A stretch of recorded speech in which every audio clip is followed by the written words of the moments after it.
Hey everyone, we are back with transforming formulas. This is algebra to the max. So if you know your algebra rules, this shouldn't be too difficult.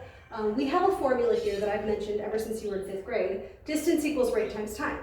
So they said 60 miles an hour in 2 hours. Notice how I wrote it out to show you that the units cancel just like we do with our unit multipliers. That's why we do that stuff. So we can cancel the units and realize the distance is 120 miles.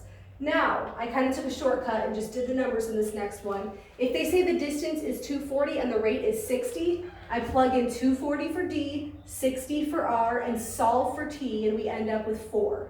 Okay? But now I'm going to show you that we can solve for T even if we haven't put in any numbers. Okay? So if distance equals rate times time and I want to solve for T, use your algebra rules that say these are multiplied, so to get rid of R, divide.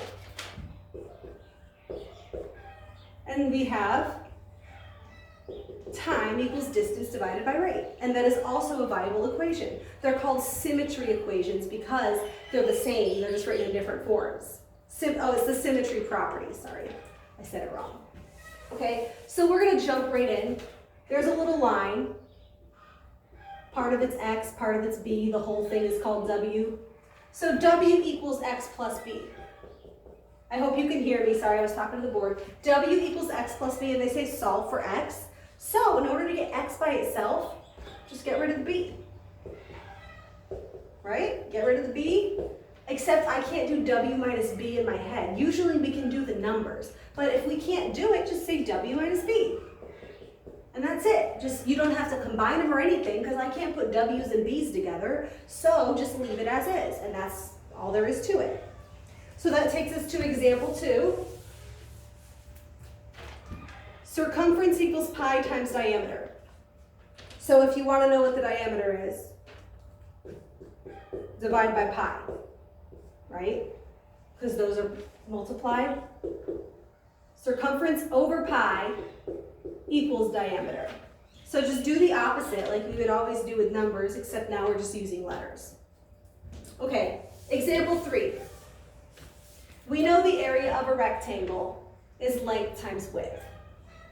They want us to solve for length, so we have to get rid of the W, yes. And how are we going to do that? Think about it. How are we going to get rid of W? Well, they're right next to each other, so we got to divide. And L equals A over W. You see how I kind of just switched them? Same thing, okay? And they actually said the area was 42 and the width was 3. So if we plug that in and divide, we find that L is actually 14. And that's literally the whole point, is to solve for it first so we don't have to deal with all the numbers later. And this is the final boss. I know I say that like at least once a week, but that's who I am. That's showbiz, baby.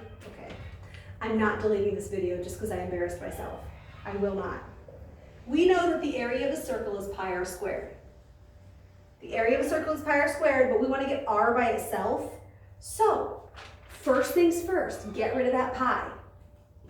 Divide by pi. Pi always first, right? So area over pi equals radius squared. But they don't want radius squared, they want radius. And if you're remembering from the P theorem, Pythagorean theorem, the opposite of squared is square root. You have to take the square root of the entire side though. It seems daunting, but it's not that big of a deal really, it just looks ugly. This is true. Radius is the square root of the area over pi. So they told us the area was 154, and they told us to use 22 over 7 for pi. Wow, just ignore that. Pretend that's pretty. Now, this means divide, and you guys can divide fractions by inverting and multiplying. So forget that, times 7 over 22. This ends up canceling nicely, and you end up with r equals the square root of 49, which is very easily 7.